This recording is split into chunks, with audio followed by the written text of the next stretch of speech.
Hello बच्चों, I am Saurabh sir. बच्चों आज हम लोग प्रोबेबिलिटी का जो बच्चों प्रीवियस लेक्चर में बच्चों प्रोबेबिलिटी में हम लोग आप लोग को बेसिक पढ़ा दिए थे। फिर डाइस के बारे में, प्लेइंग कार्ड्स के बारे में पढ़ा चुके हैं। जिसको देखना है बच्चों देख सकते हैं, प्रोबेबिलिटी का प्लेलिस्ट आपको बना हुआ है। देन बच्चों आपको कंडीशनल प्रोबेबिलिटी बताए थे। आज बच्चों हम लोग मल्टीप्लीकेशन जो है, मल्टीप्लीकेशन थ्योरम जो होता है प्रोबेबिलिटी में, कि वही कंडीशनल से ही ये आता है। तो एक्चुअली ये कैसे क्या होता है बच्चों, इसको आप ढंग से देखो। ये जो आपका आज है ये थ्योरम है बच्चों। अगर आपको थ्योरम लिखना है तो मल्टीप्लिकेशन थ्योरम है बच्चों। तो ये आपका आज प्रोबेबिलिटी बच्चों डिस्कशन कर रहे हैं। और प्रीवियस लेक्चर जो है, वैसे टोटल लेक्चर आप लोग को फर्स्ट लेक्चर में बच्चों क्या किए थे, प्रोबेबिलिटी का बेसिक डाले थे, रैंडम एक्सपेरिमेंट क्या होता है। देन सेकेंड लेक्चर बच्चों हम लोग अपलोड किए थे। सेकेंड वीडियो लेक्चर में क्या किए थे, उसी से रिलेटेड कुछ क्वेश्चंस फिर किए थे, डाइस के बारे में फिर बताए हुए थे। फिर थर्ड लेक्चर आपको कंडीशनल, फोर्थ लेक्चर बताया। फिर फिफ्थ लेक्चर में उसी का कुछ क्वेश्चंस बच्चों। तो ये सब बच्चों आप देखते रहो जो भी है। और आज बच्चों ये multiplication theorem, actually multiplication theorem क्या होता है, कहाँ से आता है बच्चों, ये देखो।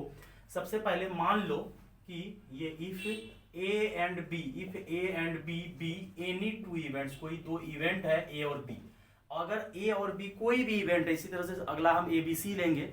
तो ए और बी कोई दो इवेंट है। और यहां से बच्चों हम लोग कंडीशनल प्रोबेबिलिटी पढ़े थे कि प्रोबेबिलिटी ऑफ ए, ये प्रीवियस लेक्चर आपको देखना पड़ेगा। Probability of A when B has already happened is equal to, पढ़े थे बच्चों, probability of A intersection B divided by probability of B. और बोले थे कि प्रोबेबिलिटी ऑफ बी जीरो नहीं होना चाहिए, अदरवाइज ये डिफाइन नहीं होगा। अब यहां से बच्चों क्या करो, ये वाला पार्ट आपका क्रॉस मल्टीप्लीकेशन करोगे इधर आएगा। और यहां से बच्चों क्या करते हैं, probability of A intersection B, probability of A intersection B is equal to probability of B into probability of A when B has already happened. इसका मीनिंग बच्चों समझना, ये नहीं कि रट्टा मार लिए सर आ जाएगा, सर आपको बता दिए है कंडीशनल प्रोबेबिलिटी। तो A when B has already happened, ऊपर इंटरसेक्शन नीचे पी बी। तो यहां से बच्चों क्या आता है, P probability of A intersection B क्या आया कि प्रोबेबिलिटी ऑफ बी, मतलब पहले क्या किए, दोनों का निकालना, मतलब ए भी चाहिए एंड बी। इंटरसेक्शन का मतलब होता है एंड, और का मतलब होता है यूनियन। तो प्रोबेबिलिटी ऑफ बी चाहिए, then probability of A when B happen. सही बात है भैया, जब आप प्रोबेबिलिटी ऑफ बी निकाल चुके हो, तो जब ए का प्रोबेबिलिटी निकालोगे तो इस बात का ध्यान रखना है कि बी पहले हो चुका है। अब इसी में क्या करते हैं, या ऐसा भी एक अगला पढ़ते हैं कि probability of B when A has already happen. ये भी तो बताए थे कि probability of B when A already अगर हैपन होगा तो probability of A intersection B divided by probability of A. इस बार ये लिखा रहा है, प्रोबेबिलिटी ऑफ ए जीरो नहीं होना चाहिए बच्चों। तो probability of B when A has already happened, तो इंटरसेक्शन पार्ट ऊपर नीचे पी ए, और यहां से ये पी ए इधर आएगा। तो therefore probability of A intersection B is equal to probability of A into probability of B when A has already happened. पिछले बार क्या किए थे बच्चों, यहाँ पे जब probability of A and B निकाल रहे थे, इंटरसेक्शन का मतलब आप सीधा पढ़ो एंड, अगर ए एंड बी निकाल रहे थे तो probability of B into probability of A when B has already happened, जब बी हो चुका है। अब यहाँ पे भी सेम वही चीज है, लेकिन प्रोबेबिलिटी ऑफ ए पहले निकाल रहे हैं। तब जब आप बी का प्रोबेबिलिटी, पहले ए का निकाले हैं, हमको ए और बी दोनों चाहिए, तो पहले ए का प्रोबेबिलिटी निकाले हैं। फिर जब आप बी का प्रोबेबिलिटी निकालोगे तो इस बात का आपको ध्यान रखना है कि ए ऑलरेडी हो चुका है। और दोनों देखो तो दोनों का मीनिंग सेम ही है। क्या मीनिंग है कि ये पहले बी निकाले हैं तब ए निकाल रहे हो। अगर बी आप पहले निकाले हो, ए बाद में निकाल रहे हो, तो इस बात का ध्यान रखना है कि आपका बी इवेंट हो चुका है। अगर ए पहले निकाल रहे हो तब जब बी के पास जा रहे हो तो इस बात का ध्यान रखना है कि आपका ए ऑलरेडी हो चुका है। तो यहां से देयरफॉर दोनों हम लोग याद रख सकते हैं, probability of A intersection B is equal to probability of A into probability of B when A. पहले अगर आप प्रोबेबिलिटी ऑफ ए निकाले हो तो फिर प्रोबेबिलिटी ऑफ बी निकालना पड़ेगा। और अगर प्रोबेबिलिटी ऑफ बी निकालोगे तो इस बात का बेटा आपको ध्यान रखना पड़ेगा कि ए ऑलरेडी हो चुका है। या ये भी लिख सकते हैं कि प्रोबेबिलिटी ऑफ बी, और फिर जब निकालोगे प्रोबेबिलिटी ऑफ ए, इस बात का ध्यान रखना पड़ेगा कि बी ऑलरेडी हो चुका है। तो ये आपका फॉर्मूला हो गया। इसी तरह से बच्चों ये फर्स्ट मान लो, अगला हम ऐसे सेकेंड लिख रहे हैं कि if A B C be any two event, A B C be any three events, मतलब ये थ्री इवेंट्स है कोई, पिछले बार तो दो ही इवेंट्स लिए थे, इस बार थ्री इवेंट्स ले रहे हैं ए बी सी। और हमको निकालना है A intersection B intersection C. और आप इसको इंटरसेक्शन से अच्छा ये समझो कि ये आपका इंटरसेक्शन मतलब एंड है, मतलब एंड मतलब और ये भी लेना है और ये भी लेना है। तो यहाँ से बच्चों आ जाएगा प्रोबेबिलिटी ऑफ ए पहले निकाल रहे हैं, वहाँ ए पहले, अब फिर क्या निकाल रहे हैं, प्रोबेबिलिटी ऑफ बी। लेकिन जब प्रोबेबिलिटी ऑफ बी निकालोगे तो इस बात का ध्यान रखना है कि ए हो चुका है। अब फिर क्या निकालो, प्रोबेबिलिटी ऑफ सी, तब इस बात का ध्यान रखना पड़ेगा कि ए और बी दोनों हो चुका है। इसी तरह से प्रोबेबिलिटी ऑफ जब डी निकालोगे तो इस बात का ध्यान रखना पड़ेगा कि तुम्हारा ए बी सी हो चुका है। दैट इज ए आपका मल्टीप्लीकेशन थ्योरम। और पहले पढ़े थे कंडीशनल, अब ये पढ़ रहे हैं बच्चों मल्टीप्लीकेशन। अब यहीं से एक बहुत खतरनाक चीज आता है, नोट 5 स्टार। If A B C are independent event, मतलब ए बी सी जो है आपका इंडिपेंडेंट है, मतलब एक दूसरे पे डिपेंड नहीं कर रहा है। If A B C are independent event, अगर इंडिपेंडेंट है तो क्या ये बी जो है ए पे डिपेंड करेगा? नेवर, बी जो है कभी ए पे डिपेंड कर ही नहीं सकता है। क्या सी ए और बी पे डिपेंड करेगा? नहीं। इंडिपेंडेंट है मतलब ए बी सी आपस में इंडिपेंडेंट है, ना तो ए बी पे डिपेंड करेगा ना बी सी पे करेगा, कोई किसी पे डिपेंड नहीं करेगा। तो देयरफॉर यहाँ से probability of A intersection B intersection C is equal to P A into P B into P C, ये बच्चों फॉर्मूला। और ये नहीं है कि हम आपको रट्टा मरवा रहे हैं, आपको बेटा समझना पड़ेगा कि अगर ए बी सी किसी पे डिपेंड कर ही नहीं रहा है तो जब आप प्रोबेबिलिटी ऑफ ए निकालोगे तो डायरेक्ट ए निकाल लो। जब आप बी निकालने जा रहे हो तो आपको इस बात का ध्यान नहीं रखना पड़ेगा कि ए हो चुका है, क्योंकि ए डिपेंड करेगा बी पे तब ना, कोई डिपेंड ही नहीं कर रहा है। तो अगर तीनों इवेंट इंडिपेंडेंट है तो direct probability of A intersection B intersection C is equal to P A into P B into P C. Direct आप मल्टीप्लाई कर दो क्योंकि तीनों इंडिपेंडेंट है। ए बी ए पे डिपेंड कर ही नहीं रहा जो आपको कंडीशन लगाना है, सी जो है ए और बी पे डिपेंड कर ही नहीं रहा जो कंडीशन लगाना है। डायरेक्ट इंटरसेक्शन किसके बराबर हो जाता है? प्रोडक्ट के बराबर। इसी तरह से अगर आपका दो इवेंट है, अब दूसरा एग्जांपल मान लो, if A and B are independent event, A और बी जो है बच्चों आपका क्या है? Independent, A and B are independent events. Then यहां से बच्चों आ जाएगा probability of A intersection B is equal to P A into P B. देखो कितना आसान है ये बच्चों कि अगर कोई भी दो इवेंट इंडिपेंडेंट है तो उसका इंटरसेक्शन पार्ट डायरेक्ट प्रोडक्ट के बराबर हो जाएगा, सेपरेट प्रोबेबिलिटी के प्रोडक्ट के बराबर हो जाएगा, क्योंकि ये एक दूसरे पे डिपेंड नहीं कर रहा, इंडिपेंडेंट है। अगर डिपेंड करता है तो probability of A then probability of B when A has already happened. जब सी का प्रोबेबिलिटी निकालोगे तो आपको इस बात का ध्यान रखना पड़ेगा कि ए और बी हो चुका है। जब तीनों इंडिपेंडेंट है, किसी पर डिपेंड ही नहीं कर रहा, कुछ भी ध्यान नहीं रखना है, डायरेक्ट तीनों का प्रोबेबिलिटी का मल्टीप्लाई कर देना है। और इसका बेस्ट एग्जांपल है बच्चों, मान लो कि आप लोग क्लास में काफी सारा बच्चा हो, मान चलो टोटल बच्चा 10 स्टूडेंट है, कोई क्वेश्चंस दिए हैं सॉल्व करने के लिए क्या, और बोल दिया कि सब अपना अपना भाई दिमाग से करो, तो कोई भी बच्चा किसी पे डिपेंड नहीं करेगा, सब अपने अपने तरीका से सॉल्व करेगा। तो डायरेक्ट हम लोग क्या करेंगे, टोटल बच्चा का प्रोबेबिलिटी का मल्टीप्लाई कर देंगे, तो सब इंडिपेंडेंट सॉल्व करेगा क्वेश्चन, कोई चीटिंग नहीं होना चाहिए, इंडिपेंडेंट सॉल्व होगा तो डायरेक्ट मल्टीप्लीकेशन के बराबर आ जाएगा। और डिपेंड करेगा तो आपको देखना पड़ेगा कि ठीक। अब यहां से बच्चों देखो क्वेश्चन आता है, एग्जाम्पल एक, एन अर्न, कोई अर्न है, बैग वैग जो भी बोलो, अर्न भी बोल सकते हो, या बैग कंटेंस, कोई बैग कंटेंस कर रहा है 10 रेड एंड 5 या मान के चलो 16 दे देते हैं, 16 ब्लैक बॉल्स। कोई है आपका अर्न या बैग, वो आपको कंटेंस कर रहा है कितना, 10 red ball and 6 black ball. ये देन हम तुमको बोल रहे हैं, then find the probability of, या ऐसा कर सकते थे पहले, आपको यहां पे हम ये लिख देते हैं कि 2 बॉल ड्रॉ करना है। इफ 2 बॉल्स, पहले ड्रॉ ही करवा देते हैं, if 2 balls are drawn from urn या बैग 1 बाय 1 मतलब पहले एक बॉल निकालो फिर दूसरा, मतलब कोई बैग आपका 10 रेड है 16 ब्लैक बॉल्स है। If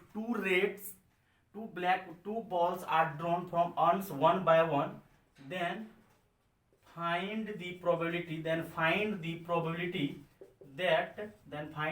that both balls are black। मतलब दोनों का दोनों बॉल हमको क्या चाहिए, both balls are black। मतलब पहले तो आपको बेटा ये बैग मान के चलो या बकेट जो भी ऐसे बना दिए, इसमें 10 रेड बॉल है और आपको कितना 16 जो है ब्लैक बॉल है। अगर 10 रेड बॉल है और 16 ब्लैक बॉल्स है और 2 बॉल आपको बोल रहा है ड्रॉ करने के लिए, मतलब निकालने के लिए ड्रॉन 1 by 1, मतलब एक बॉल निकाले फिर दूसरा। Then find the probability that both balls are black, मतलब हमको दोनों बॉल जो चाहिए, फर्स्ट भी ब्लैक चाहिए और दूसरा भी ब्लैक चाहिए। बीबी का मतलब हो गया ब्लैक, ब्लैक नहीं लिखना, BL भी लिख सकते हो, मतलब फर्स्ट बॉल भी ब्लैक चाहिए, देन सेकेंड बॉल भी ब्लैक चाहिए। तो यहां से बच्चों क्या करेंगे, तुम्हारे पास टोटल बॉल कितना है, 10 और 16, टोटल बॉल्स का, टोटल बॉल जब बात करोगे कितना हो जाएगा। तो यहां से ये करते हैं कि पहले probability of first black ball, first black ball, फिर probability of second black ball when first ball already draw. यही बात बेटा हम समझा रहे थे, इसको ज्यादा दिमाग नहीं लगाना, एक लाइन में बन जाएगा कि मतलब फर्स्ट ब्लैक बॉल निकालिए, फिर 1 by 1 निकालना है, देन सेकेंड ब्लैक बॉल निकालिए। लेकिन आपको इस बात का ध्यान रखना पड़ेगा कि ये जो फर्स्ट ब्लैक बॉल निकाले हैं, फिर जब सेकेंड निकाल रहे हैं तो आपका एक बॉल कम हो जाएगा, क्योंकि वो बॉल आपका निकल चुका है और विदाउट रिप्लेसमेंट होना चाहिए। विदाउट रिप्लेसमेंट मतलब फिर से रिप्लेस नहीं करेंगे अगर कुछ नहीं बोला है। तो जब फर्स्ट ब्लैक बॉल निकालोगे तो 16 बटा कितना हो जाएगा, 26। क्यों? क्योंकि जब तुम फर्स्ट ब्लैक बॉल निकाल रहे थे तो तुम्हारे पास 16 ब्लैक बॉल था और टोटल बॉल 26 था। लेकिन जब सेकेंड ब्लैक बॉल निकालने जाओगे तो अब तुम्हारे पास 15 हो जाएगा। लेकिन अब बोलेगा यही सर क्या मतलब है, मतलब ये अगर नहीं भी आए तो भी आप बना सकते हो बिना थ्योरी का भी। मतलब जब आप सेकेंड ब्लैक बॉल निकाल रहे थे तो एक ब्लैक बॉल तो आपका कम हो चुका है, क्योंकि वो ब्लैक बॉल आपका पहले निकल चुका है। तो जब फर्स्ट टाइम आप ब्लैक बॉल निकाल रहे थे तो आपके पास चांस कितना था, 16। लेकिन जब दोबारा निकाल रहे हैं तो आपके पास सिर्फ 15 चांस है, क्योंकि एक बॉल आपका पहले ही ब्लैक निकल चुका है। और यहाँ से 25, और जो भी आंसर आ जाए बच्चों आप अपना सॉल्व कर सकते हो। अगर कटिंग करोगे, कट करोगे 5 से कट जाएगा, और भी इसको कट करोगे ये 8 और ये 13, तो ये हो जाएगा 24/65। अब इसी में दूसरा क्वेश्चन, 1 इज रेड, ऐसा करते हैं, इस तरह से लिखते हैं, first ball is red and second ball is black. मतलब फर्स्ट बॉल आपको रेड चाहिए, देन सेकेंड बॉल जो है वो क्या चाहिए, ब्लैक चाहिए। तो मतलब पहला रेड, दूसरा, तो मतलब पहले रेड का प्रोबेबिलिटी निकालो, क्योंकि फर्स्ट क्या चाहिए आपको, रेड बॉल, पहले रेड का प्रोबेबिलिटी निकालो, फिर दूसरा में कौन सा बॉल निकालो, ब्लैक। लेकिन जब ब्लैक बॉल निकालोगे तो आपका रेड पहले ही निकल चुका है। तो जब फर्स्ट में आप रेड बॉल का प्रोबेबिलिटी निकाल रहे हो, देन ब्लैक बॉल का जब निकालोगे तो रेड ऑलरेडी निकल चुका है। इस बात का आपको ध्यान रखना पड़ेगा। तो टोटल रेड बॉल, मतलब तुम्हारे पास 10 ऑप्शन है, मतलब 10 में से कोई भी एक बॉल खींच लो तो कितना हो जाएगा, 10/26। अच्छा एक बात बताओ, जब रेड बॉल निकला है क्या ब्लैक बॉल कभी कम हो सकता है? नहीं, अभी भी आपके पास ब्लैक बॉल 16 बचा हुआ, क्योंकि वहां पिछला में क्या हुआ था, दोनों ब्लैक निकाले थे तो पहले 16 चांस था, फिर उसके बाद कितना चांस हो गया, 15 चांस हो गया। लेकिन इस बार रेड निकला है तो ब्लैक बॉल पे कोई असर नहीं पड़ेगा। तो ब्लैक बॉल कितना था, 16, और 16 का 16 ब्लैक बॉल मेरे पास बचा हुआ, कोई भी एक बॉल खींचेंगे। अब 16 में से कौन सा ब्लैक बॉल खींच रहे हैं, मतलब 16 तरीका से हम खींच सकते हैं, या तो पहला खींचेंगे या दूसरा या तीसरा, 16 चांस से, और नीचे में कितना देंगे, 25, और इसको कैंसिल कर लो, जो भी आंसर आएगा बच्चों। दोनों, एक फर्स्ट रेड बोला था, सेकेंड जो है क्या बोला था, ब्लैक। अब यही क्वेश्चंस को बच्चों देखो, अगर चेंज करेंगे, अभी फर्स्ट रेड बोला, सेकेंड ब्लैक, अब यही क्वेश्चंस 5 स्टार हो जाएगा। कब होगा 5 स्टार, ये बात आपको समझना है कि ये क्वेश्चंस आपका 5 स्टार कन्वर्ट कब होगा। यही क्वेश्चंस लाजवाब तब हो जाएगा जब बोलेंगे कि one is red and other is black. One red होना चाहिए और अदर बॉल क्या होना चाहिए, ब्लैक। तो क्वेश्चंस बिल्कुल चेंज हो जाएगा। ये थर्ड जो है आपका स्टार क्वेश्चन हो जाएगा। One ball is red colour and another ball is, मतलब अनदर या अदर बॉल जो भी है, अदर इज ब्लैक कलर। ये क्वेश्चंस आपका स्टार हो गया और ये बोर्ड एग्जाम में पूछ देता है। अब इस बार, पिछले बार क्लियर बोला था कि फर्स्ट हमको रेड चाहिए और सेकेंड ब्लैक चाहिए। इस बार बोला है one is red and other is black, मतलब एक रेड चलेगा दूसरा ब्लैक चलेगा। तो इसमें जो प्रोबेबिलिटी निकालेंगे बच्चों तो क्या होगा, या तो पहला रेड होगा दूसरा ब्लैक, या का मतलब प्लस, और या का मतलब या तो ऐसा हो सकता है कि पहला ब्लैक हो दूसरा रेड। पिछले बार क्लियर बोल दिया था कि फर्स्ट बॉल रेड होना चाहिए, सेकेंड बॉल ब्लैक होना चाहिए, तो क्लियर पहले रेड निकाले फिर ब्लैक निकाले। इस बार बोला है नहीं, पहला रेड दूसरा ब्लैक हो सकता है। और तुमको कैसे पता कि फर्स्ट में ही रेड निकालना है, सेकेंड में भी तो रेड निकल सकता है। इस बार दो चांस दिए, बोर्ड के इंपॉर्टेंस आपका मॉडल पेपर में दिया हुआ भी इस टाइप का क्वेश्चन, आपको दोनों चांस लेना पड़ेगा। पहला रेड आइदर, यहाँ पे लिख देते हैं पहले अंग्रेजी जो भी, either first is red and second is black, या फर्स्ट जो है first is black and second is red. ऐसा चांस हम लोग ले सकते हैं, या तो फर्स्ट रेड हो जाए या सेकेंड ब्लैक, या फर्स्ट ब्लैक सेकेंड रेड। तो इसमें दो केस आएगा, यहाँ एक ही केस आया क्योंकि यहाँ क्लियर बोला था कि फर्स्ट रेड सेकेंड ब्लैक। अब यहाँ से बच्चों प्रोबेबिलिटी ऑफ रेड पहले निकाल रहे हैं, फिर क्या निकाल रहे हैं, ब्लैक। लेकिन जब ब्लैक निकाल रहे हैं तो इस बात का ध्यान देना है कि एक रेड बॉल आपके पास कम हो चुका है, प्लस प्रोबेबिलिटी ऑफ पहले ब्लैक निकाल रहे हैं और जब फिर रेड निकालेंगे तो इस बात का आपको ध्यान रखना पड़ेगा कि ब्लैक बॉल निकल चुका है। तो टोटल रेड बॉल आपके पास कितना था, टोटल 10 रेड बॉल था। तो 10 रेड बॉल था, उस 10 में से कोई एक ब्लैक बॉल निकालना है, रेड बॉल। तो 10/26 मतलब 10 चांस है। और इनटू ब्लैक बॉल पे रेड बॉल निकालने से ब्लैक बॉल पे कोई असर नहीं पड़ेगा। ब्लैक बॉल कितना है बचा हुआ 16। लेकिन जब पहली बार पहला वाला क्वेश्चन था, जब ब्लैक बॉल एक निकल चुका था 16, दूसरा ब्लैक बॉल जब निकालने जा रहे थे तो 15 ही था, और यहाँ 16/25। लेकिन टोटल बॉल कम हो चुका है क्योंकि एक बॉल जब निकल गया है, पहले 10 + 16 26 बॉल था, लेकिन एक बॉल निकल चुका है रेड। अब टोटल बॉल ऊपर फेवरेबल केस, नीचे टोटल केस, तो नीचे 25 बचा हुआ है। और प्लस अब ब्लैक बॉल आपका कितना बचा हुआ है 16/26। लेकिन अब जब रेड बॉल निकालोगे तो आपके पास टोटल रेड बॉल 10 है, मतलब 10 में से कोई भी एक बॉल खींच रहे हैं 10 तरीका से, 10 तरीका से बॉल खींच सकते हैं, या तो पहला या दूसरा या तीसरा। और डिवाइडेड बाय 25 देंगे क्योंकि एक बॉल आपका पहले ही कम हो चुका है। और यहाँ से बच्चों दोनों जगह से एलसीएम अगर डायरेक्ट लेना है तो 26 × 25 और ये 160 + 160, और यहाँ से 2 × 160 हो जाएगा, डिवाइडेड बाय 26 × 25। अगर कैंसिल करना है तो कैंसिल कर दो, 5 से कैंसिल करोगे तो ये हो जाएगा, और अगर कैंसिल हो सकता है तो ये कैंसिल हो जाएगा, तो कितना हो जाएगा 32/65। अगर इसी तरह से आप फोर्थ नंबर जब इतना कर ही लिए हैं तो दोनों का दोनों अगर रेड बॉल बोलेगा, मतलब पहला भी रेड चाहिए दूसरा भी रेड, तो पहला रेड निकालने का प्रोबेबिलिटी कितना होगा 10। ये 1 नंबर क्वेश्चन, ये थोड़ा सा 2 मार्क्स में बिहार बोर्ड वाले पूछ देता है। अब दोनों अगर रेड बॉल चाहिए तो पहला रेड बॉल का चांस कितना होगा 10/26। लेकिन जब दूसरा रेड बॉल निकालिएगा तो दूसरा रेड बॉल में चांस कितना होगा 9, क्योंकि एक रेड बॉल आपका निकल चुका है, अब एक रेड बॉल आपको कम बचा हुआ है, 9 रेड बॉल ही बचा हुआ है।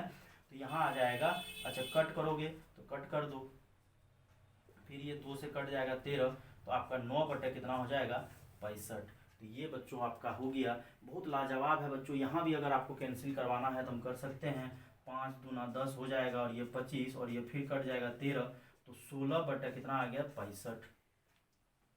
तो कुछ भी घबराने वाली बात नहीं है बेटा, आराम से ये सब क्वेश्चंस आपका बन जाएगा, बिल्कुल टेंशन वाला बात ही नहीं है। तो और इंडिपेंडेंट हो तो डायरेक्ट मल्टीप्लाई, लेकिन ये जो है आपका इस तरह से क्वेश्चन, और बिना थ्योरी का भी बना सकते थे। ऐसा नहीं है कि अब सर हमको थ्योरी आना ही चाहिए तो ही बनेगा, बिना थ्योरी का भी बनेगा। कि अगर आपको एक बॉल ड्रॉ नहीं 2 बॉल अगर ड्रॉ करवाने बोला था, तो 2 बॉल अगर आप ड्रॉ करोगे तो सर किस तरह से 2 बॉल ड्रॉ करें, तो बेटा 2 बॉल अगर आपको ड्रॉ करना है तो आप आराम से करिए 2 बॉल ड्रॉ, और दिमाग लगाइए कि अगर 2 ठो रेड बॉल निकालने बोला, तो अगर आपके पास पहले ना 10 रेड बॉल था, तो पहला जब चांस ले रहे थे तो 10/26, लेकिन अब तो एक रेड बॉल आपका निकल चुका, वो तो निकाल के रख लिया, अब रेड बॉल आपका 9 ही बचा। और यहाँ पे जब रेड निकाल रहे थे तो 10/26, और ब्लैक निकाल रहे थे तो मेरे पास ब्लैक अभी पहले भी 16 था, अभी भी 16, क्योंकि दोनों का कलर डिफरेंट है। ये सब टाइप का बच्चों क्वेश्चन है। ये क्वेश्चन आपका बच्चों ये 5 स्टार ही रखिए बोर्ड के पर्पज से, बोर्ड के पर्पज से ये पूछ देता है कि if A and B are independent event, if A and B are independent events, then prove that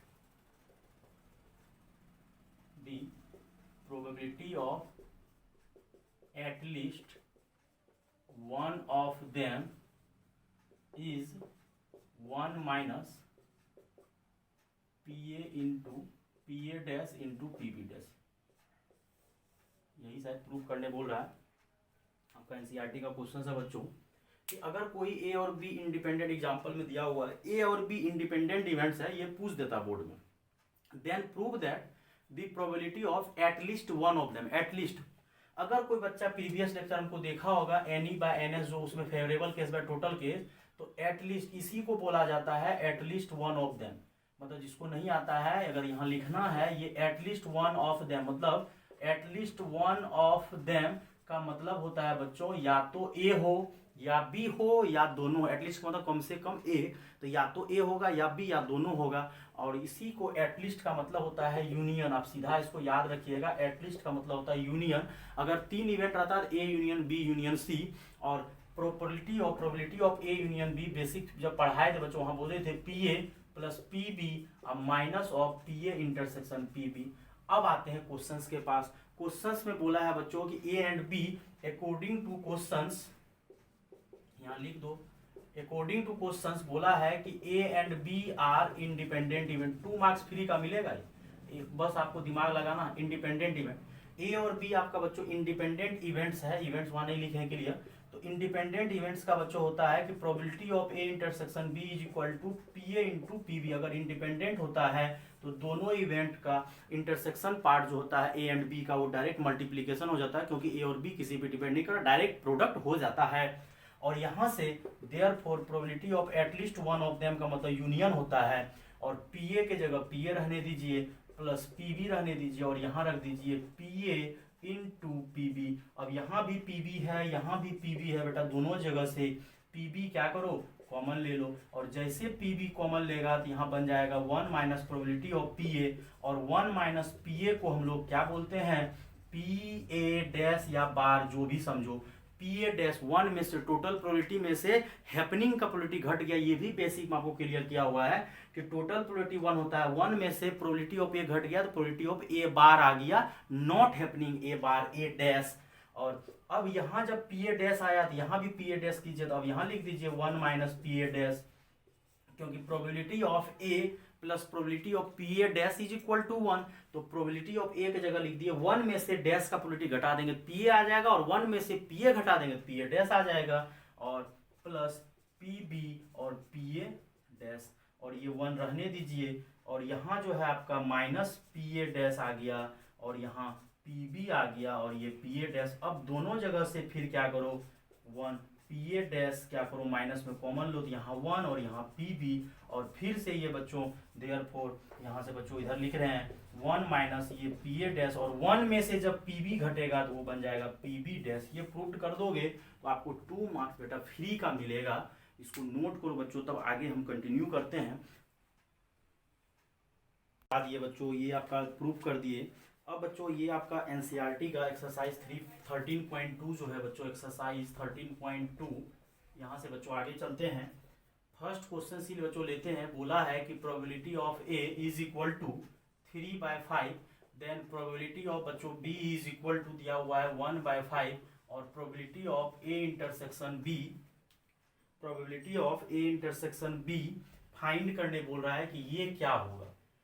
probability of A दिया हुआ, सब 1 नंबर 1 मार्क्स में बेटा आराम से आ सकता है। प्रोबेबिलिटी ऑफ ए दिया हुआ है 3/5, प्रोबेबिलिटी ऑफ बी दिया हुआ है, और यहाँ पे बोल दिया है क्वेश्चन में कि if A and B are independent event, मतलब ए और बी जो है आपका वो कौन सा इवेंट है इंडिपेंडेंट। अगर इंडिपेंडेंट है तो therefore probability of A intersection B is equal to P A into P B, और प्रोबेबिलिटी ऑफ ए आपका कितना है 3/5, और ये कितना है 1/5, डायरेक्ट आंसर हो गया 3/25, और ये आपका 1 मार्क्स का क्वेश्चन आ गया 1 marks.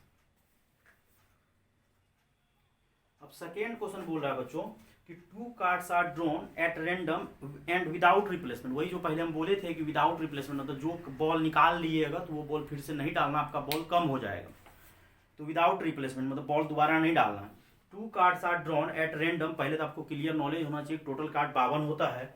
Find the probability that both cards are black, मतलब पहले तो आपको कार्ड के बारे में नॉलेज होना चाहिए कि टोटल 52 कार्ड्स होता है, और इसमें कलर जो है आपका 2 होता है, 26 करके होता है। 26 ब्लैक कार्ड होता है और 26 जो है रेड होता है। ये दो आपको याद रखना पड़ेगा, और वो भी आपका बेसिक में 24-20 मिनट का वीडियो लेक्चर आप लोग अपलोड कर चुके हैं, जिसमें कि क्वाइन, डाइस और प्लेइंग कार्ड्स के बारे में बताए हैं अच्छे तरीके से। तो बच्चों 52 कार्ड्स है, जिसमें दो कलर होता है 26-26। बोल रहा है कि find the probability that both cards are black. क्या बोल रहा है, प्रोबेबिलिटी निकाल लें, बोथ कार्ड्स आर, दोनों का दोनों कार्ड जो है ब्लैक चाहिए, मतलब पहला भी ब्लैक कार्ड चाहिए, मतलब पहला भी ब्लैक चाहिए, दूसरा भी ब्लैक कार्ड चाहिए। कब, जब फर्स्ट ब्लैक, और दूसरा भी ब्लैक चाहिए कब, जब फर्स्ट ब्लैक निकल चुका। ऐसे भी आप लिख सकते हैं, first black card, second black card जब निकालोगे तो इस बात का आपको ध्यान रखना है कि फर्स्ट ब्लैक कार्ड, एक ब्लैक कार्ड आप निकाल चुके हो, तो टोटल तो तुम्हारे पास ब्लैक कार्ड कितना होता है, 26। तो 26 चांस था, मतलब 26 कार्ड में से कोई भी एक कार्ड हम लोग खींचेंगे, मतलब 26 तरीका से हम लोग खींच सकते हैं। और नीचे में टोटल कार्ड, मतलब नीचे क्या देंगे, टोटल कार्ड, मतलब 52 है। और जब सेकेंड ब्लैक निकालना है तो आपके पास टोटल 26 था, और विदाउट रिप्लेसमेंट, तो जो कार्ड आप निकाल चुके हो वो दोबारा नहीं डाल सकते हैं उसके अंदर। तो टोटल कार्ड 26 ब्लैक था, एक निकल चुका है, अब आपके पास 25 बचा है। 25/52 नहीं 51, क्योंकि अब तुम्हारे पास टोटल कार्ड भी कितना बचा है, 51, और यहाँ से 26 गुना 52 ये कट जाएगा, और 25 बटे कितना आ जाएगा, 102। ये आपका प्रोबेबिलिटी आ गया। थर्ड नंबर भी आपका वही आपका है कि a box of orange in exam में 3 रेंडमली सेलेक्टेड ऑरेंज और without represent all the 3 orange are good, the box is approved for sale, otherwise it rejected. मतलब अगर वो ऑरेंज निकाले हैं, अगर गुड निकला है तो ठीक है, अप्रूव करेंगे, otherwise reject. Find the probability a box containing 15 orange out of which 12 are good and 3 are bad, 1 will be approved for sale. मतलब ये थर्ड नंबर क्वेश्चन जो बच्चों आपका है, टोटल ऑरेंज जो है 15 ऑरेंज आपको दिया हुआ है, और 15 ऑरेंज में आपको क्या बोला है कि 12 आर गुड, मतलब 12 जो ऑरेंज है आपको, 12 ऑरेंज ये आपका गुड क्वालिटी में आता है, और 3 ऑरेंज जो है वो बैड क्वालिटी में आता है। मतलब आपका 2 ऑरेंज, मतलब 2 ऑरेंज जो है यहाँ पे बच्चों, ये 2 ऑरेंज, 12 ऑरेंज गुड है, देन 3 ऑरेंज जो है बैड है। बोल रहा है कि a box of orange is inspected bye examine 3 randomly selected, मतलब 3 गो वो सेलेक्ट कर रहा, मतलब 3 गो कोई भी रेंडमली सेलेक्ट कर रहा ऑरेंज, और वो 3 गो रेंडमली ऑरेंज सेलेक्ट कर रहा without replacement. If all the 3 orange are good then box is approved for sale, otherwise. मतलब 3 गो उसको ऑरेंज निकालना है, ऑरेंज 1, ऐसे ऐसे एक एक लाइन समझिए, ऑरेंज 1, ऑरेंज 2, ऑरेंज 3 ऑरेंज निकालना है, और तीनों का तीनों अगर गुड हुआ तो अप्रूव्ड होगा। देन बोल रहा है find the probability that 1 will be approved for sale, मतलब वो बॉक्स जो है अप्रूव्ड होना चाहिए, मतलब तो बॉक्स अगर अप्रूव्ड होना चाहिए तो तीनों ऑरेंज जो है वो क्या होना चाहिए, गुड क्वालिटी का। ये तीनों का तीनों, यही तो शायद बोल रहा है कि 1 मतलब तीनों ऑरेंज अगर गुड हुआ तो अप्रूव्ड होगा, अदरवाइज अप्रूव्ड नहीं होगा। और निकालना कितना ऑरेंज है, 3 ऑरेंज। अगर और 1 बाय 1 निकाल के चेक करेंगे क्या होगा, तो यहाँ से बच्चों ऐसा करते हैं, इसको क्या लिख देते हैं, OG, orange good, orange good, orange good. OG का मतलब हम लोग समझ जाएंगे कि ऑरेंज जो होना चाहिए, ऑरेंज गुड क्वालिटी का होना चाहिए, जो भी उतना अंग्रेजी नहीं लिखना है हम लोग, ऑरेंज गुड क्वालिटी, मतलब तीनों ऑरेंज अगर गुड हुआ तो आपका बॉक्स अप्रूव्ड होगा, अदरवाइज अप्रूव्ड नहीं होगा। और फर्स्ट ऑरेंज निकालते हैं, ऑरेंज गुड ऑरेंज, या GO भी लिख सकते हो, गुड ऑरेंज 1। फिर अगला ऑरेंज निकालते हैं गुड क्वालिटी का, लेकिन ध्यान में रखना है कि पहला ऑरेंज निकल चुका है। फिर थर्ड ऑरेंज निकालेंगे कब, जब ऑरेंज गुड 1 और ऑरेंज गुड 2 निकल चुका है, मतलब पहला ऑरेंज भी गुड क्वालिटी का निकल चुका है। और ये सब आप अपने अकॉर्डिंग भी चेंज करके लिख सकते हो, ऐसा भी कर सकते हो, G और B डिनोट कर, G मतलब गुड क्वालिटी, B मतलब बैड क्वालिटी। और यहाँ से जब फर्स्ट गुड क्वालिटी का ऑरेंज निकालोगे तो 12/15, क्यों, क्योंकि तुम्हारे पास कोई बॉक्स में बॉल दिया हुआ, बैग दिया हुआ, और 3 गो रेंडमली 15 ठो है, वो कोई बैग है उसमें 15 गो बैग, बॉक्स जो है 15 कर रहा है। अगर 3 गो रेंडमली सेलेक्ट किया, अगर गुड क्वालिटी हो गया तो वो बॉक्स इंप्रूव हो गया। अगर एक भी बैग पकड़ा गया, ये चेक तो ऐसे ही किया जाता है, पूरा चेक किया नहीं जाता है। तो फर्स्ट गुड क्वालिटी का ऑरेंज निकाले तो 12/15। अब सेकेंड जब गुड क्वालिटी का ऑरेंज निकलेगा तो वो 11/14 हो जाएगा विदाउट रिप्लेसमेंट। एक निकाले, चेक किए, और शायद लिखा होगा कि विदाउट रिप्लेसमेंट, वो देता ही देता है, अंडरस्टूड है, विदाउट रिप्लेसमेंट। और दूसरा, अब एक ऑरेंज तो गुड क्वालिटी का निकल चुका, अब दूसरा कितना हो गया, 11/14, एक यहाँ भी कम हो गया, और यहाँ पे 10/13।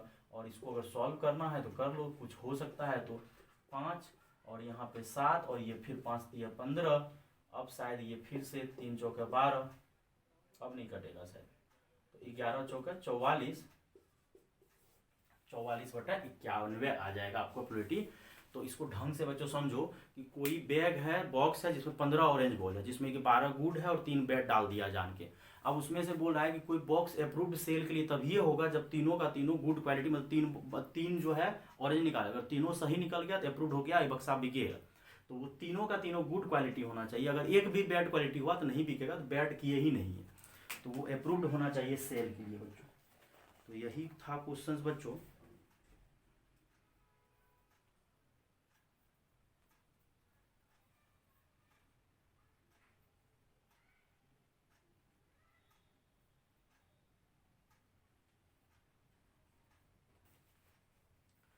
अब आगे बच्चों, a fair coin and unbiased die are tossed, let A be the, एक क्वाइन टॉस्ट किया जा रहा है और एक अनबाइज डाई जो है वो 1 2 3 4 5 जो छोड़ रहता है, head appears on a coin and B जो है event, and B are independent events और नॉट। देखो बच्चों क्या करते हैं, 4th नंबर क्वेश्चन में बोल रहा है कि कोई क्वाइन है। अब क्वाइन अगर होता है जिसमें क्या आता है, हेड और टेल, और अगर डाइस को हम लोग उछालेंगे तो डाइस में क्या सब आता है, 1 2 3 4 5 6 यही आता है। अगर कोई डाइस को उछाल किया है तो सैंपल स्पेस क्या होगा, तो मान लो कि क्वाइन पे हेड आया और उधर डाइस पे या तो 1 आ सकता है या 2 आ सकता है या 3 आ सकता है या 4 आ सकता है या 5 आ सकता है या 6 आ सकता है।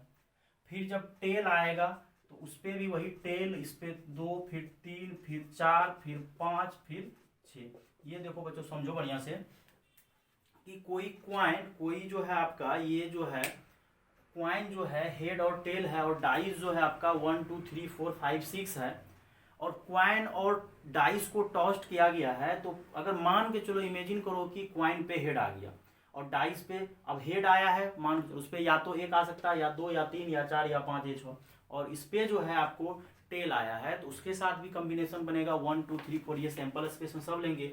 तो टोटल नंबर ऑफ जो सैंपल स्पेस आया, नंबर ऑफ सैंपल पॉइंट जो भी आया वो कितना आया, 12। अब क्या बोल रहा है कि एक इवेंट ए है, क्या है, एक इवेंट ए है जो कि हेड अपियर कर रहा है।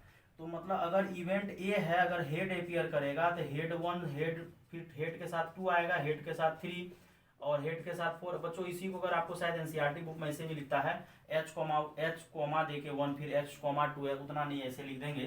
तो मतलब नंबर ऑफ एलिमेंट जो आपका ए में है वो कितना हो गया, 6। तो प्रोबेबिलिटी ऑफ, यहीं से बच्चों आप लोग नीचे डाउन करके लिखना, तो प्रोबेबिलिटी ऑफ ए कितना हो जाएगा, number of element A divided by total NS, और नंबर ऑफ एलिमेंट आपका ए में जो आया है वो कितना आया है, 6, और टोटल जो सैंपल है वो कितना है, 12। इसको नोट कर लो बच्चों।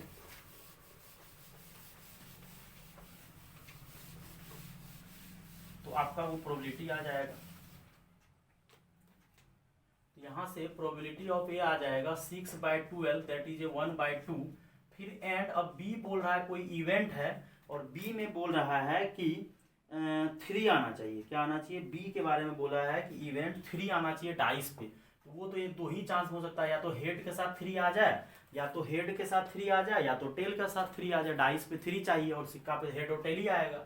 और यहाँ से नंबर ऑफ एलिमेंट बी में जो आया है वो 2, और प्रोबेबिलिटी ऑफ जब बी निकालेंगे तो number of element in B divided by NS, और नंबर ऑफ एलिमेंट बी में आपका 2 आया है, और टोटल सैंपल पॉइंट जो आपका 12 है, ये आपका आ गया 1/6। अब दोनों में देखते हैं, इंटरसेक्शन निकालते हैं 9।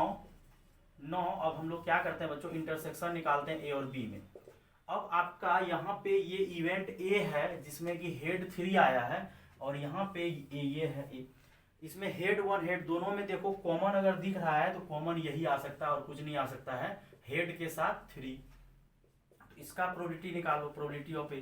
तो टोटल 1 ही केस आया और टोटल सैंपल कितना है, 12। अब क्या करते हो, अपने मन से करते हैं कि प्रोबेबिलिटी ऑफ ए और प्रोबेबिलिटी ऑफ बी को गुना करते हैं, और प्रोबेबिलिटी ऑफ ए आपका आया है, कहाँ गया, 1/2, और प्रोबेबिलिटी ऑफ बी जो आया है 1/6, गुना होकर कितना आया, 1/। तो यहाँ से therefore probability of A intersection B, अपने मन से नहीं कर रहे हैं, पहले प्रोबेबिलिटी ऑफ बी निकाले, फिर प्रोबेबिलिटी और ए और बी को मल्टीप्लाई किए, दोनों बराबर आया, therefore A and B are independent events, independent होगा, अगर नहीं आता बराबर तो इंडिपेंडेंट नहीं होता। उधर नोट कर लो बच्चों, आगे कंटिन्यू करते हैं। तो बड़ा आसान क्वेश्चन था बच्चों, इसको सोचना है कि कोई क्वाइन और डाइस को साथ फेंका है तो क्या सब पॉसिबल केस बन सकता है। तो पॉसिबल केस क्या बनेगा, या तो हेड आएगा पहला पे, तो या तो हेड आएगा तो डाइस पे 1 2 3 4 5 6 तक ले लिए, फिर टेल आएगा तो उसमें 1 से लेके 6। अब बोल रहा है कि मतलब इस इवेंट ये बोल रहा है कि हेड आना चाहिए, तो अगर हेड आएगा तो उस पर क्वाइन पे तो हेड फिक्स कर दिया है, तो डाइस पे कितना चांस आ सकता है, तो डाइस पे आपका चांस क्या आ सकता है 1 2 3 4 5 6। फिर उसके बाद 1/12 लिए थी, वो 6/12 लिए क्योंकि टोटल सैंपल पॉइंट 12 है।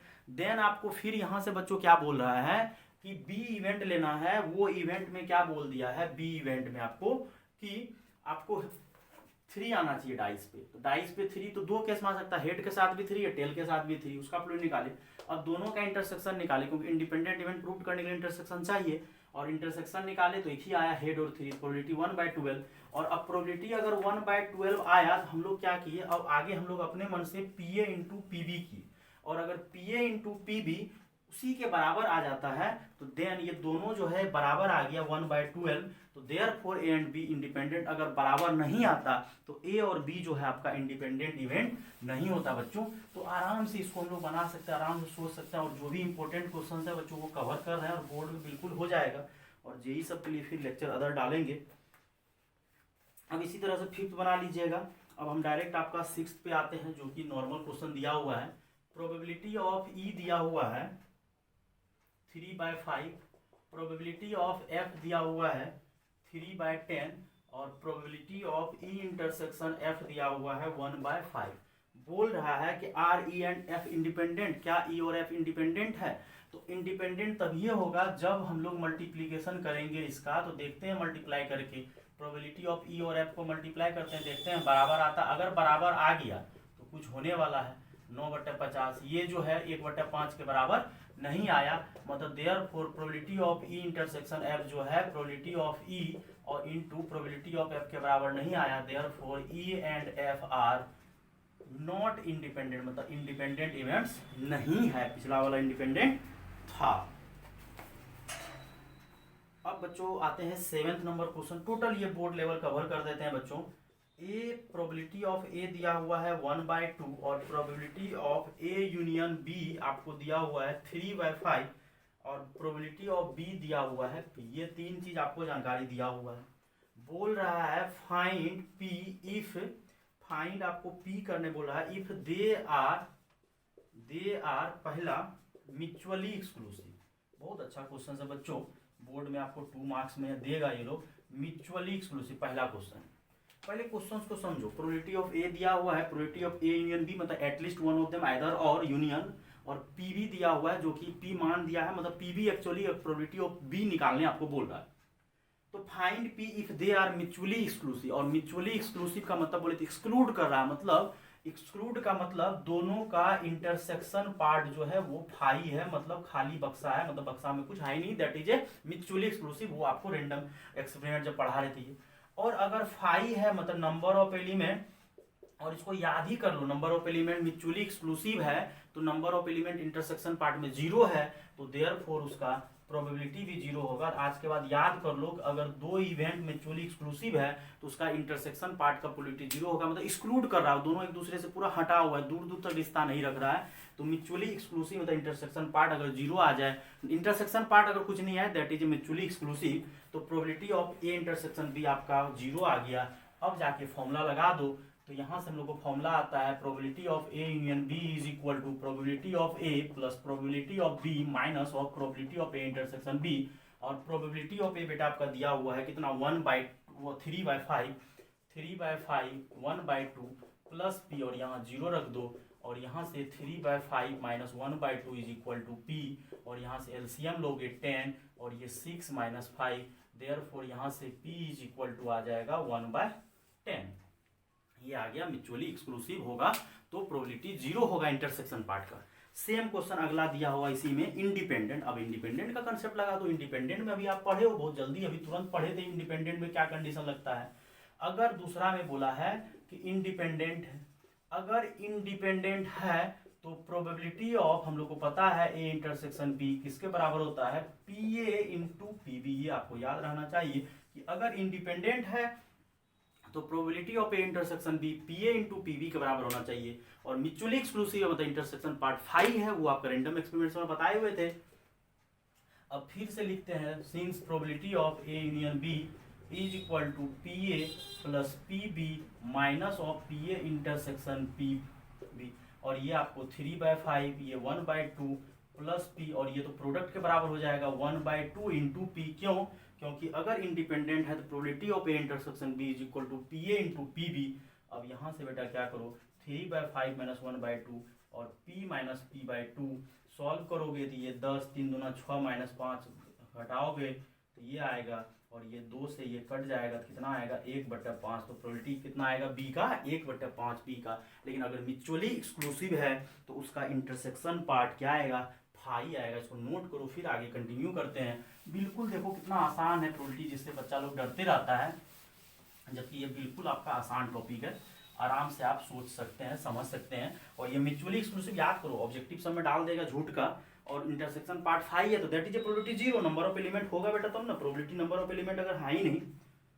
अब अगला क्वेश्चन बच्चों देखो, 8 नंबर क्वेश्चन बोल रहा है कि A and B are independent. A और बी जो है आपका कौन सा इवेंट है, इंडिपेंडेंट इवेंट।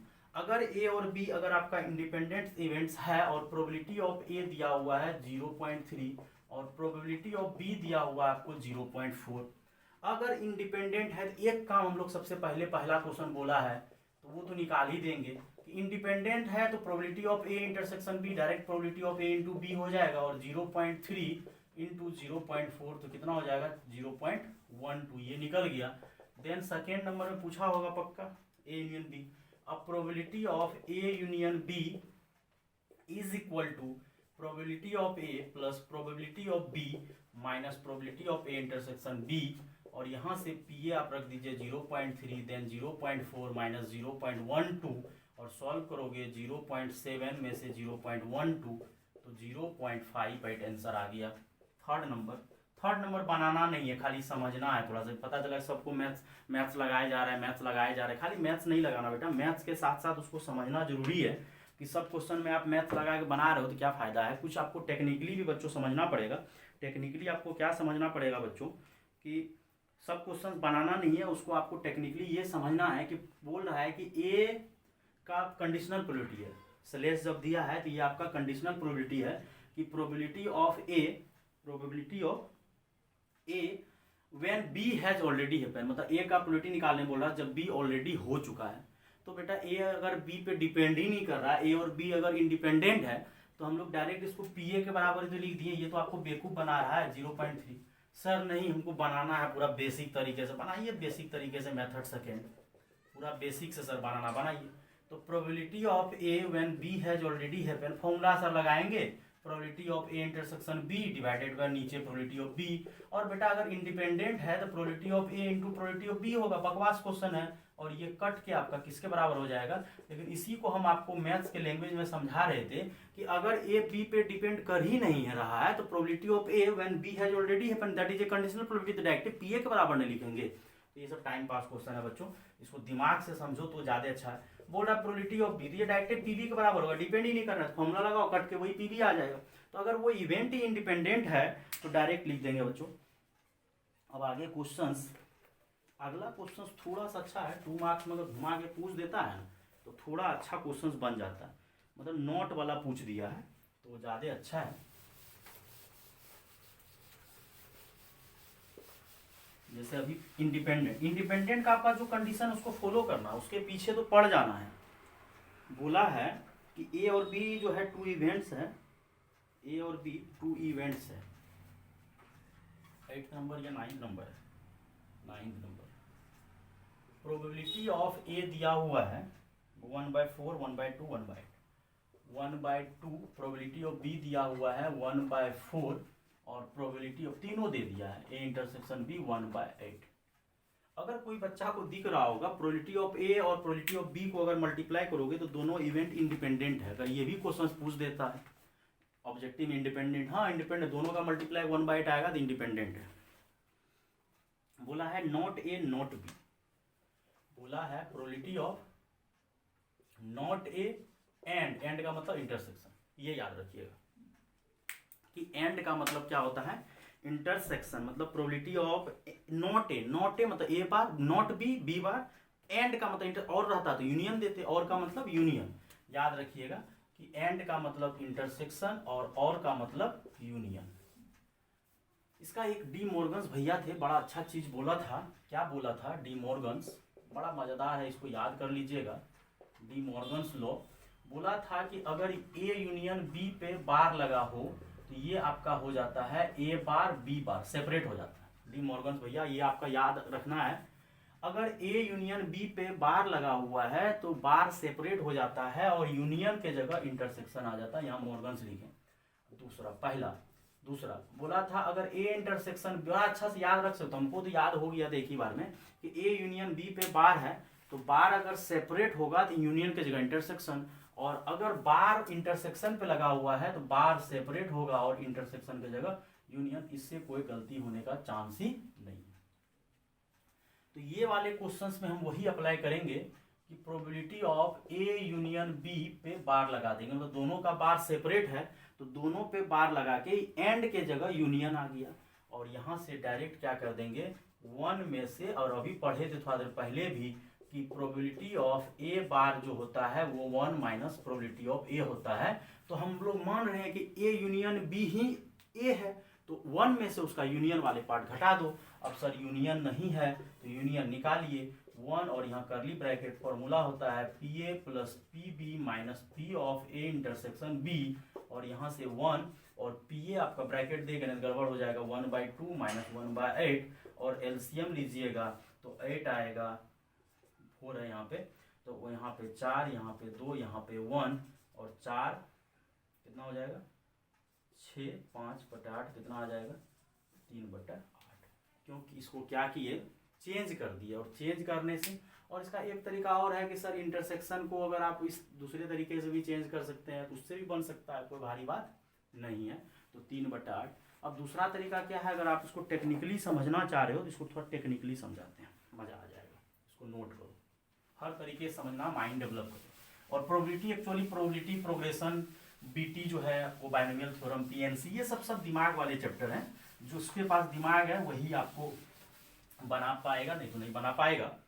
अब इसको देखो अल्टरनेट, जो हम तभी जो बोल रहे थे कि 1/2 और 1/4 को जब मल्टीप्लाई करोगे 1/8 आ रहा है, मतलब इंडिपेंडेंट इवेंट है।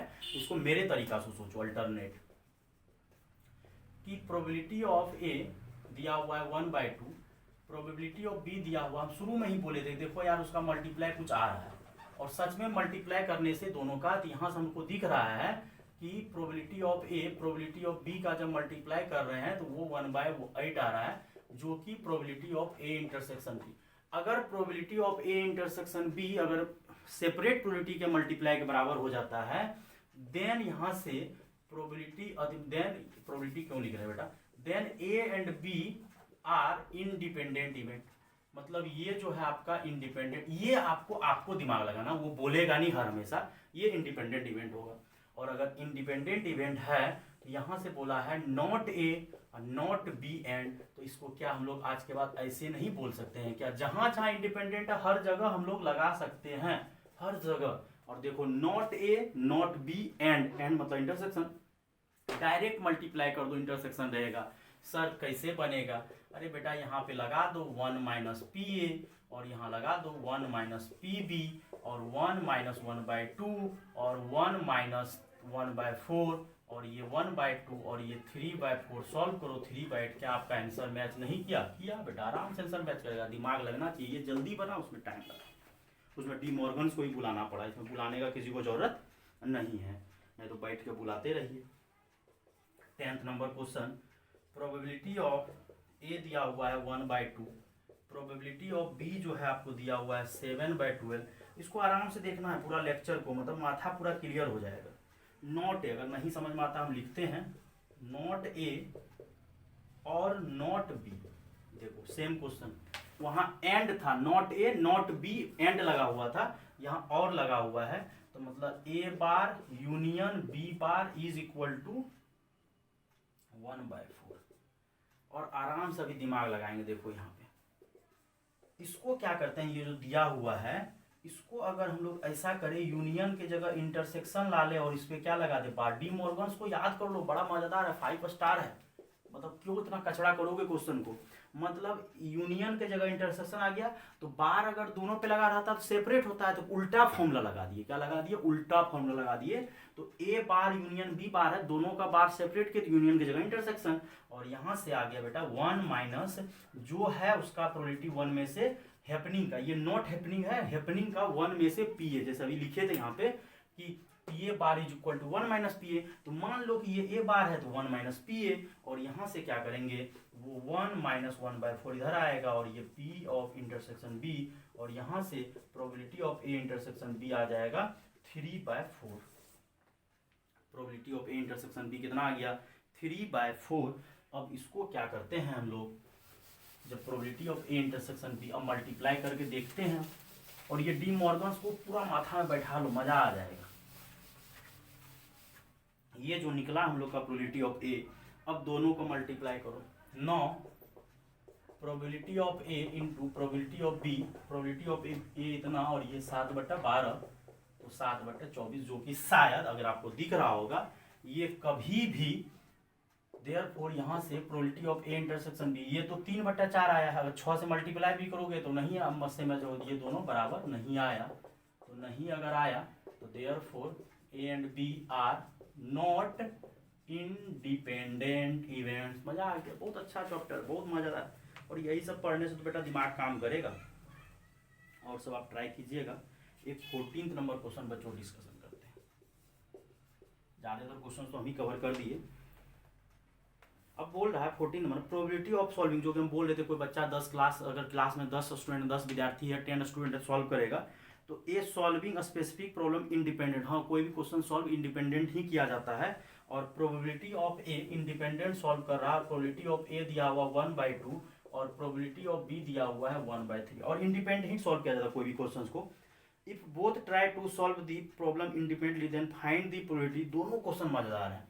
मतलब पहला क्वेश्चन है फाइंड दी प्रोबेबिलिटी, मतलब प्रोबेबिलिटी निकालने बोल रहा है आपको, फाइंड दी प्रोबेबिलिटी, सब इंडिपेंडेंट सॉल्व कर रहा है, और इंडिपेंडेंट सॉल्व करना है, और इंडिपेंडेंट ही सॉल्व ज्यादातर किया जाता है क्वेश्चंस।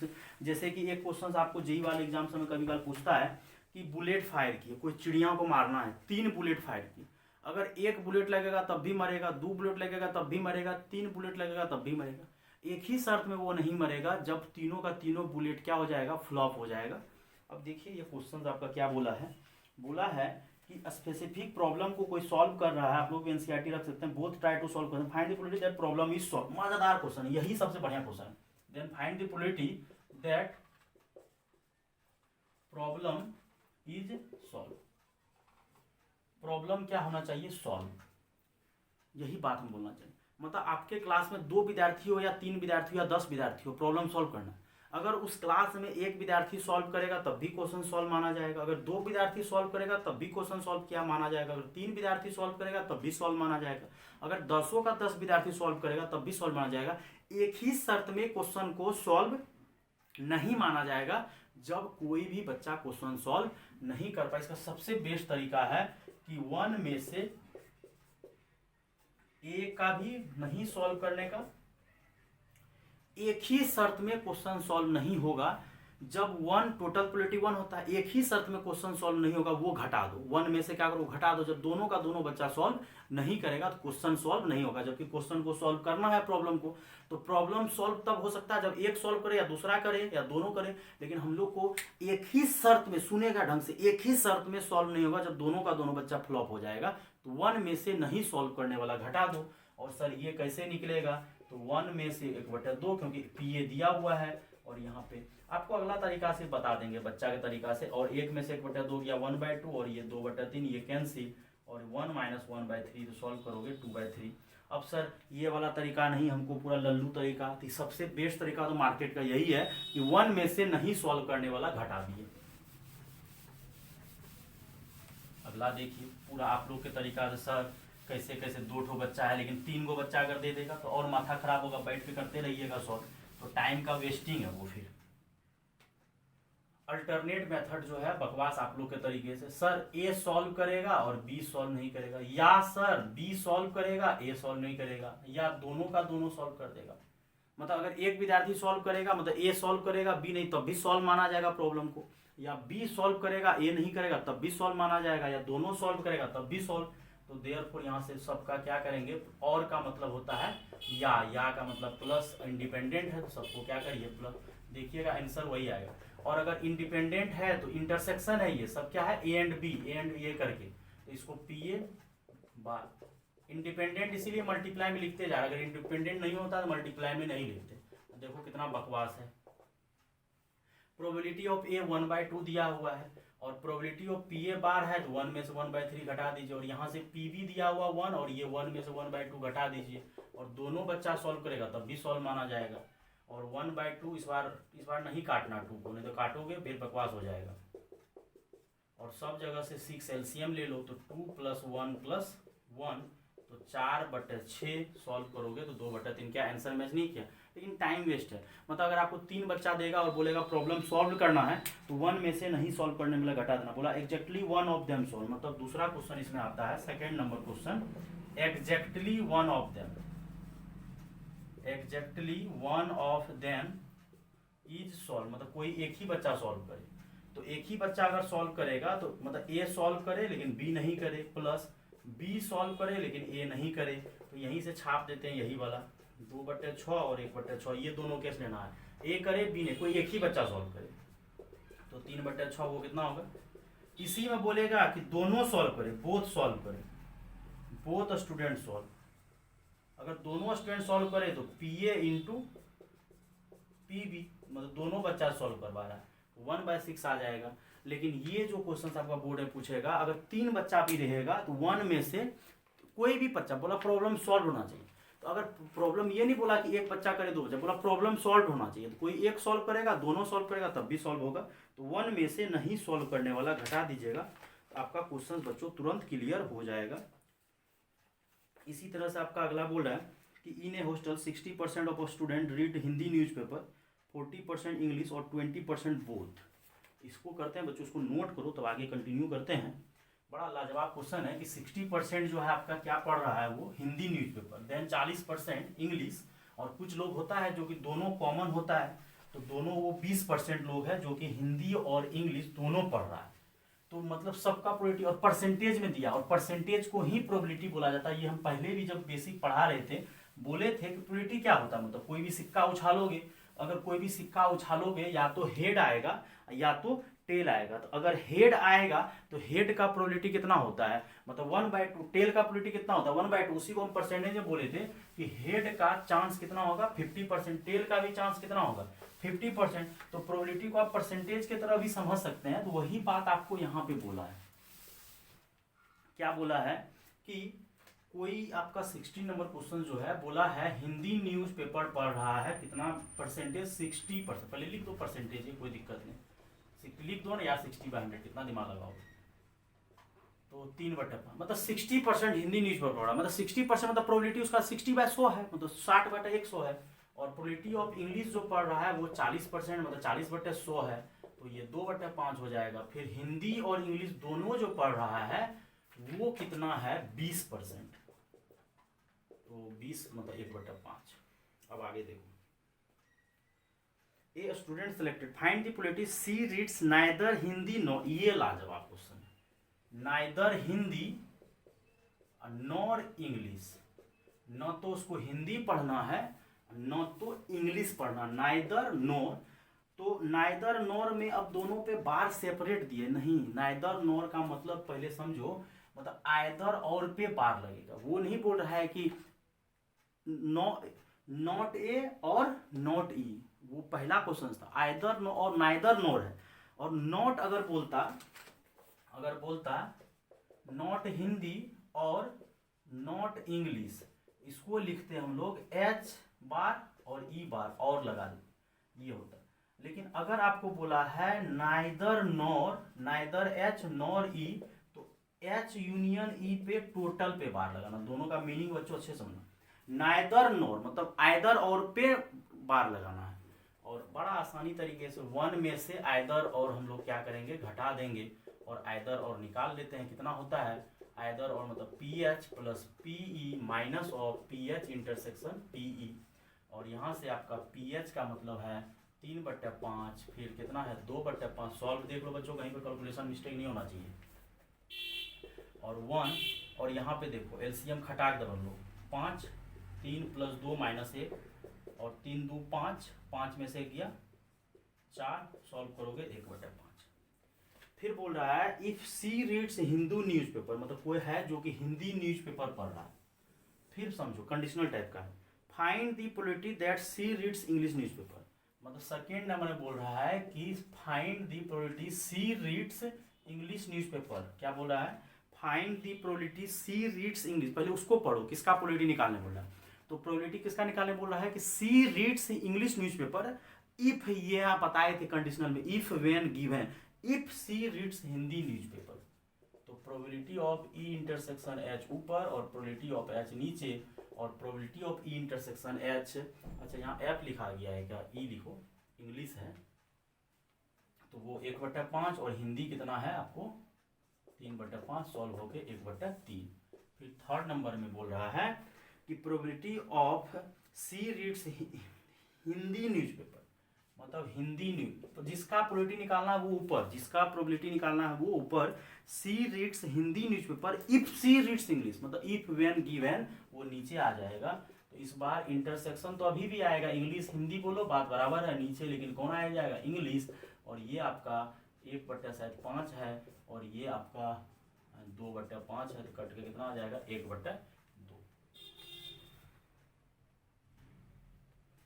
और फिर आगे आपको बोला है फाइंड दी, हो गया और the probability of obtaining and even number on dice when pair of dice roll. बकवास क्वेश्चन है कि 17 नंबर में बोला है कि find the probability of an even prime number of on each die, even prime number चाहिए और when pair of dice rolled करवा रहा है। पेयर ऑफ डाइस रोल्ड, अगर पेयर ऑफ डाइस रोल्ड कर रहा है तो टोटल पहले सैंपल स्पेस बता दो, एन है सैंपल पॉइंट जो भी 6 पे पावर 2, क्योंकि एक को अगर उछालेंगे तो 6 आएगा, 2 उछालेंगे तो 6 पे पावर 2। और हमको बोला है इवेंट, देखो कितना मजेदार है, बोला है कि इवन प्राइम नंबर चाहिए और आप लोगों को पता है कि 2 is the only prime number which are even. मतलब 2 एक ऐसा स्टार डाल के लिख दो यहाँ पे ऊपर में सबसे, 2 is the only prime number, 2 is the only prime number which is even. एक ही 2 एक ऐसा प्राइम नंबर है जो कि इवन, बाकी तो सब 3 5 7 ये सब है इवन। वो तो ओड है, वो प्राइम नंबर है लेकिन ओड है। 2 एक ऐसा नंबर है, 4 नहीं हो सकता है प्राइम नंबर। तो 2 is the only prime number which is even, तो वो सिर्फ एक ही केस हो सकता है जब दोनों पे 2 आ जाए, मतलब और दोनों पे हमको इवन प्राइम नंबर ही चाहिए। Obtaining an even prime number on each die, और वो तभी पॉसिबल हो सकता है पहला पे भी 2 आए, दूसरा पे भी 2 आए। और टोटल एलिमेंट जो आया अपना ई में कितना आया 1, और प्रोबेबिलिटी ऑफ ई पूछ रहा है तो कितना हो जाएगा 1/36। और बकवास ऑब्जेक्टिव लेकिन है बहुत टेक्निकली स्ट्रॉन्ग क्वेश्चन। फिर बोल रहा है 2 events are independent if A and B are mutually exclusive. नहीं गलत बात है, अगर A mutually, B number option सही है, पी ए पी के बराबर नहीं हो सकता, P A plus P B 1 नहीं हो सकता, B number P A dash P B dash product बराबर हो जाएगा। और आराम से ये क्वेश्चन आपका ये पूरा बच्चों डिस्कशन कर दिए। मल्टीप्लिकेशन थ्योरम इसमें इंडिपेंडेंट आया, कितना अच्छा कंसेप्ट बताया इंडिपेंडेंट का, इसको अच्छे से देख लेना। फिर आगे बेस थ्योरम मिल जाएगा बच्चों, फिर बायनोमियल डिस्ट्रीब्यूशन, फिर प्रोबेबिलिटी डिस्ट्रीब्यूशन, सब हर एक लेक्चर मिल जाएगा, नोट कर लीजिए और शेयर करते रहना बच्चों। जो बच्चे सब्सक्राइब नहीं किए यूट्यूब चैनल देखते हैं सब्सक्राइब कीजिए और शेयर कीजिए, और जिसको भी कोई तरह का डाउट हो व्हाट्सअप कर सकते हैं बच्चों। थैंक यू बच्चों।